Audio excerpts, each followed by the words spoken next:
ইসলামকে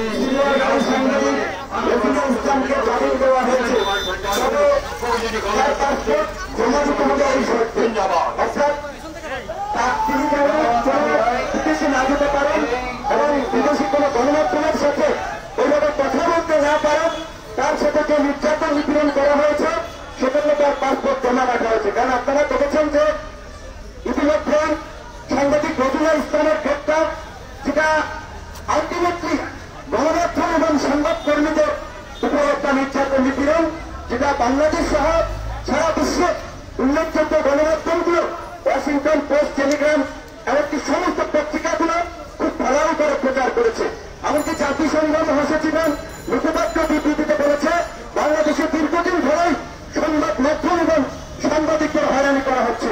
এই তথাকথিত বিতর্কিত ডিজিটাল নিরাপত্তা আইনের মাধ্যমে মুক্ত সাংবাদিকতার পথকে বন্ধ করা হয়েছে।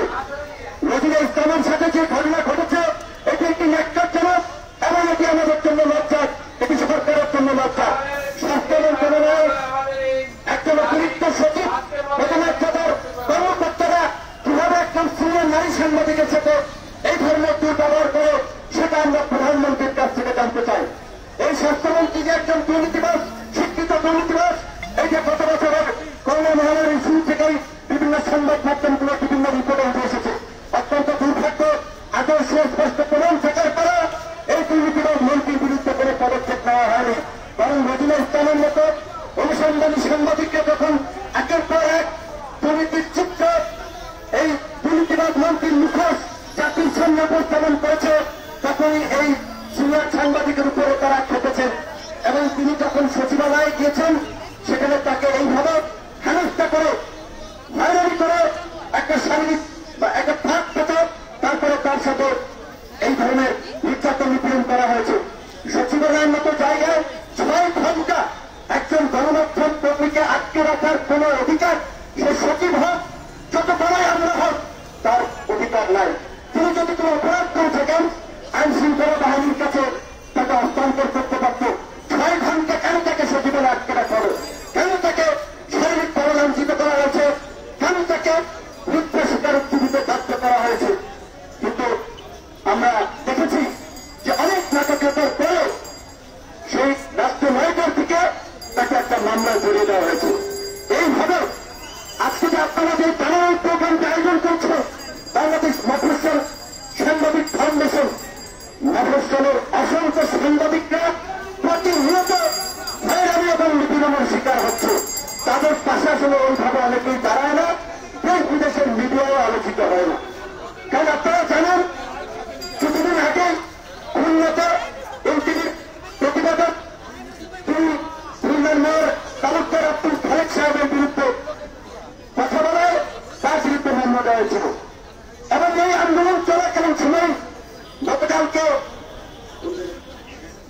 মেহেরপুরে ডিজিটাল নিরাপত্তা আইনে একজন সাংবাদিক আটক করা হয়েছে। অর্থাৎ আমরা বিভিন্ন দল মৃত্যু থেকে শুধুমাত্র সংবাদপত্রের স্বাধীনতা এবং সাংবাদিক নিপীড়ন বন্ধের কারণে আজকে আমরা সবাই ঐক্যবদ্ধভাবে একত্রিত হয়ে যার অবস্থান থেকে রাজপথে দাঁড়িয়েছি। কারণ আমরা মনে করি যে এই আক্রমণটা শুধুমাত্র ব্যক্তির অধীনের উপরে নয়, সমস্ত সাংবাদিক শ্রেণী, সমস্ত সাংবাদিক মহলের উপরে এবং এটা গণমাধ্যমের উপরে।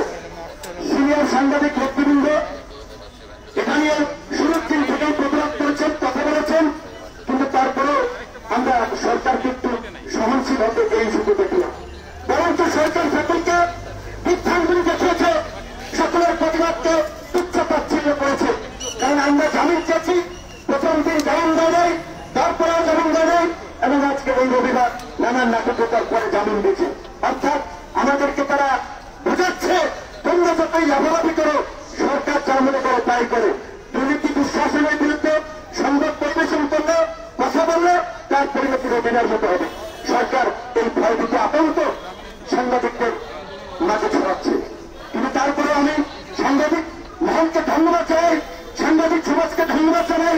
দীর্ঘদিন পরে আপনারা মেরুদণ্ড উঁচা করে সীমা টান করে আপনারা একজন সহকর্মীর এই বিপদের দিনে তার পাশে দাঁড়াতে পেরেছেন, সাংবাদিক নিপীড়নের বিরুদ্ধে কথা বলতে পেরেছেন এবং আপনারা ঐক্যবদ্ধ থাকায়, আপনারা সক্রিয় থাকায় কিন্তু আমরা ধর্ম নির্বিশেষে সমস্ত রাজনৈতিক দল, সংগঠন, বিভিন্ন ব্যক্তি প্রতিষ্ঠান সবাই কিন্তু কথা বলেছে একটা জিনিস লক্ষ্য করবেন, অর্থাৎ এই পরিস্থিতির মধ্যে দিয়েও কিন্তু সাংবাদিক সহ সমাজের গণতন্ত্রমনা মুক্তমনা মানুষের মাঝে কথাবার্তায় একটা ঐক্যের সুগঠিত হয়েছে এবং সেই ঐক্যের ফলেই আজকে সরকার এত তাপ ভাঙার পরেও কিন্তু বাধ্য হয়েছে আমাদের বোন, আমাদের অহংকার, আমাদের গর্ব এই সিনিয়র সাংবাদিক রবিনা ইসলামকে জামিন দিতে এবং এই সাংবাদিকদের ঐক্যবদ্ধ লড়াই গণমাধ্যমের স্বাধীনতার ঐক্যবদ্ধ লড়াইয়ে পরিণত হোক।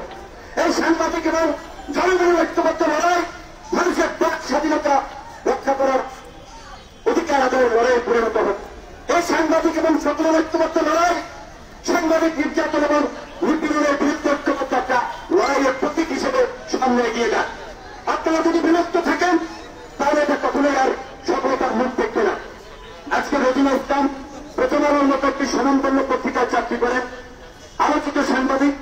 এর আগে মুক্তিযুদ্ধের বিদেশি অতিথিদের ক্রেস্টে জালিয়াতি, স্বাস্থ্য মন্ত্রণালয়ের দুর্নীতির বিভিন্ন মহামারীর নিউজ তিনি আবার বের করে আনতে পেরেছিলেন। সে কারণে সকল মহলের কাছে তিনি প্রশংসিত হয়েছিলেন, যার কারণে তার এই অবস্থান কেন্দ্র করে আমরা যে একটা সক্রিয় এবং সত্য প্রতিবাদ করতে পেরেছি। এরকম কিন্তু শত শত সাংবাদিক নির্যাতন নিপীড়নের শিকার হচ্ছে, তার চেয়ে বিভৎস নির্যাতন নিপীড়নের শিকার হয়েছে। কিন্তু এইভাবে রাজনৈতিক দল, বিভিন্ন সংগঠন দল মতের উঠতে থেকে কেউ প্রতিবাদ করতে পারেন।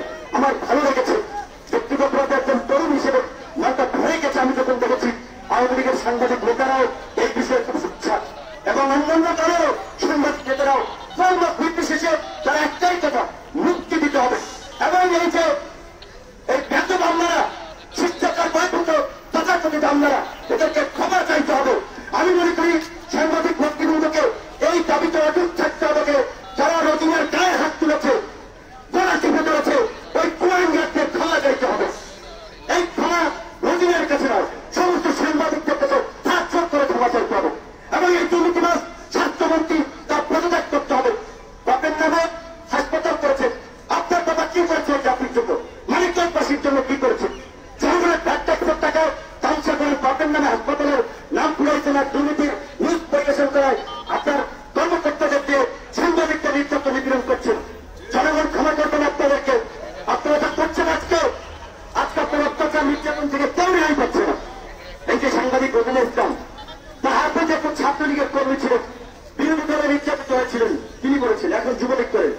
তার স্ত্রী আজকে সরকারেরই কিন্তু এই যে একটা মাফিয়াতন্ত্র কায়েম করেছে, দেশে গুন্ডাতন্ত্র কায়েম করেছে, সেই গুন্ডাতন্ত্র বা মাফিয়াতন্ত্রের শিকার হয়েছে।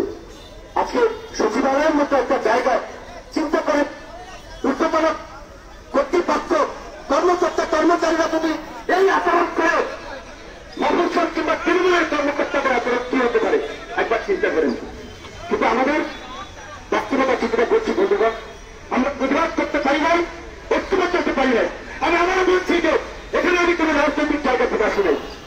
আমি প্রতিমত এই রচনা গ্রেপ্তারের প্রথম থেকেই শহীদ মিনারে দাঁড়িয়েছি এবং তারপর থেকে জাফরুল্লাহ চৌধুরী সহ বিভিন্ন ব্যক্তিবর্গকে নিয়ে আমরা বিভিন্ন জায়গায় প্রতিবাদ করেছি, সাংবাদিকদের সাথে আমরা সংহতি প্রকাশ করার জন্য।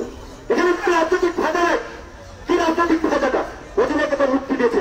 কিন্তু আমরা চাই এই রচনাকে কেন্দ্র করে যে আমাদের ঐক্য তৈরি হয়েছে, এই ঐক্য সংবাদ মাধ্যমের স্বাধীনতা, সাংবাদিক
করে মানুষের কাছে সত্য তাকে বলবো, আপনি যদি এখানে অতিথি হিসেবে আছেন, যে আজকে হয়তো আপনারা ভালো করেই জানেন যে আসলে রোজিনা আপনার কারণে যে এত হইচই হয়েছে, অন্যদের ক্ষেত্রে কিন্তু হইচই হয় না। অসংখ্য মানুষকে গুম করে ফেলছে, সাংবাদিক কাজলকে তো কিছুদিন আগেই গুম করেছে, কিন্তু দুর্ভাগ্য কিন্তু আমরা সেদিন কিন্তু এইভাবে প্রতিবাদ করতে পারিনি, কিছু প্রতিবাদ হয়তো শুরু করো। কাজে সামনের দিনগুলোতে যেহেতু সাংবাদিক যে জায়গায় হোক হয়রানির শিকার হলো, আমরা যেন তার পাশে যাই। এবং জাতির ভাইকে আবার বলবো, বাংলাদেশ প্রফেশনাল সাংবাদিক ফাউন্ডেশনকে আবার ধন্যবাদ জানাই এবং তাদেরকে বলবো আমাদেরকে যতদিন থাকবো আমরা যদি বাইচে থেকে আপনাদের প্রোগ্রামে আসবো।